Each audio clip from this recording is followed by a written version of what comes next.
Okay, guess what I've been up to lately? LG-15. I've watched to episode 150 something, but it's kind of soap opera now. I mean, it's getting kind of soap opera, which explains the reason why I don't want to watch it anymore. So, moving on to the actual topic of this video blog. First, time for a little wardrobe change. Okay, today we will be talking about the institution that is marriage. So recently I went to a wedding, and there were a lot of people, and it looked very tedious, and it took a long time. Locally, a marriage means either a church wedding and or the dinner part, and then you have the wedding dinner, which is crazy. It's like so there's a cocktail which takes like an hour, and so like on the invitation card, the dinner always starts 1 hour after it says, and people like always come late because they know it starts late.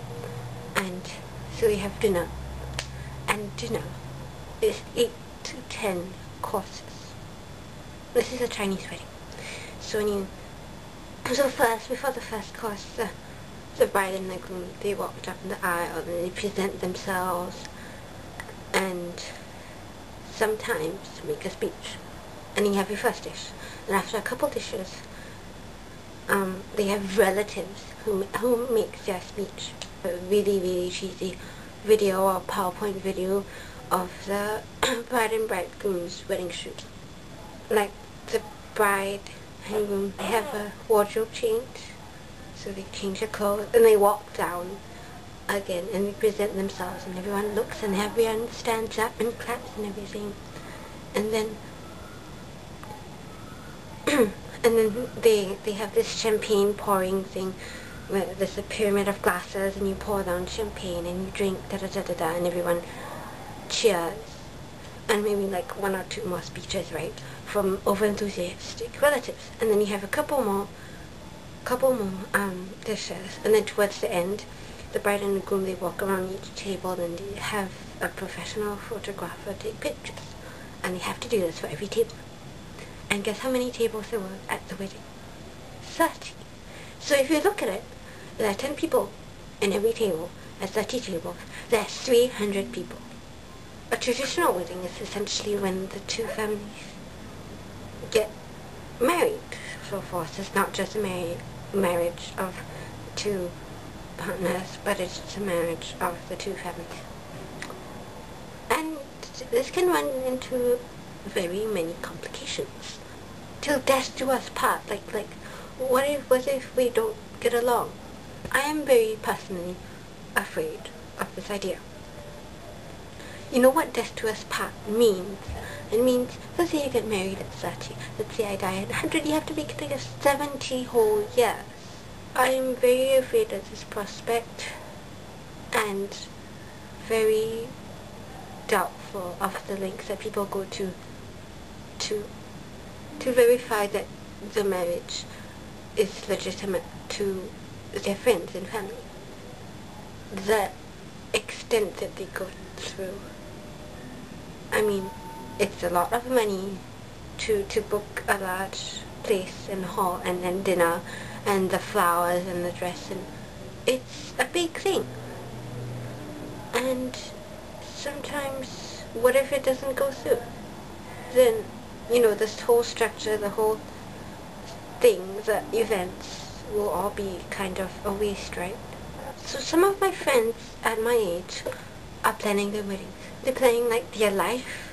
like they're planning, okay, like from say 19 to 23, I'm gonna be in university. Then afterwards, I'm gonna plan to get married by like 28, and I'm gonna plan to have kids by 30. Like, how do you plan these things?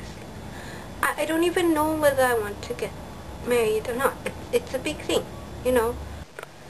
So I think I have to summarize that I have a great many doubts about why people go to the lengths they go to have weddings, because the sanctity of it all, and all the commitment and all the... I just don't get. I really admire the people who can be married and get married and stay married for like 50 years. It takes a lot of courage and commitment and tolerance. I'm just not very comfortable going in it to myself, especially since, you know, I'm becoming an adult, so yeah. One last thing, please subscribe to Kavitha's Padfoot, because on her this channel she does all her rock and girl stuff, and on this channel, Kavitha's Padfoot, she's gonna do like a challenge. If say 200 people subscribe, she's gonna eat a Blender Rice Happy Meal, like for real, which is quite cool. So go subscribe by January 31st. Bye everyone. Bye Fuki.